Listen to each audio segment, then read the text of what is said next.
இந்த அடையாள உண்ணாவிரத போராட்டத்தை முன்னிட்டு நடத்தி கொண்டிருக்கக்கூடிய யூப்ரா சேவை மையத்தின் தலைவர் அவர்களே, திருச்சி மாவட்ட பார்வையற்றோர் மாற்றுத்திறனாளிகள் கூட்டமைப்பின் தலைவர், அதன் செயலாளர் மற்றும் அது சார்ந்த நிர்வாகிகளே, மற்றும் கோவில்பட்டியிலிருந்து வந்திருக்கின்ற உலகமொழி டிரஸ்ட் அன்பர் மரியாதாஸ் அவர்களே, இங்கு வந்திருக்கக்கூடிய அனைவருக்கும் என்னுடைய வணக்கத்தை தெரிவித்துக் கொள்கிறேன்.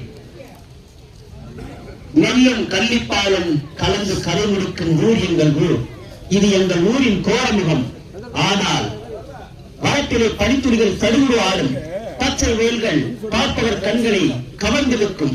இது எங்கள் ஊரின் சிரிப்பு. ஆம், இந்த சிரிப்புக்கும் கோரத்திற்கும் இடைப்பட்ட காலம்தான் எங்கள் காலம்.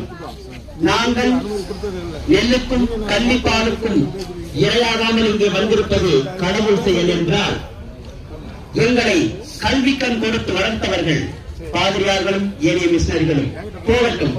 இங்கே இருக்கின்ற கோரிக்கைகள் பார்வையற்ற மாற்றுத்திறனாளிகளுக்கு வேலை வாய்ப்பு, அவர்களுக்கு உதவித்தொகை உயர்த்துதல் மற்றும் அவர்களது அத்தியாவசிய பிரச்சனையை அரசாங்கம் கண்டுகொள்ள வேண்டும் என்பதே. ஆமன்பர்களே, பார்வையற்றவர்களுக்கான உதவித்தொகைகள் எல்லா மாநிலங்களையும் விட நம்முடைய மாநிலத்தில் தான் மிக குறைவு. இது உயர்த்தப்பட வேண்டும். அது மட்டுமல்ல, வேலை வாய்ப்புகள் 24 சட்டத்தை நீக்கி 2059 சட்டத்தை மீண்டும் கொண்டு வர வேண்டும். 20 மற்றும் 159 அந்த 2 சட்டங்களையும் கொண்டு வர வேண்டும். பார்வையற்றோருக்கு வேலை வாய்ப்புகள் கிடைக்க வேண்டும். இறுதியாக 34,217 கோடி ரூபாய் இந்த ஆண்டு இடைக்கால பட்ஜெட்டை இந்த அரசாங்கம் தாக்கல் செய்ய வியாழக்கிழமை அமைச்சரவை ஒப்புதல் வழங்கியிருக்கின்றது.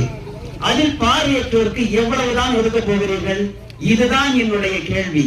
மீண்டும் ஒரு முறை என் கேள்வியை கூறுகிறேன். 34,217 கோடி ரூபாய் இடைக்கால பட்ஜெட் தமிழக அரசாங்கம் பிப்ரவரி 17ஆம் தேதி தாக்கல் செய்ய இருக்கிறது. அதற்கான அமைச்சரவை ஒப்புதல் வியாழக்கிழமை கிடைத்திருக்கின்றது. அதில் பார்வையற்றோருக்கு எவ்வளவு ஒதுக்கப்படும்?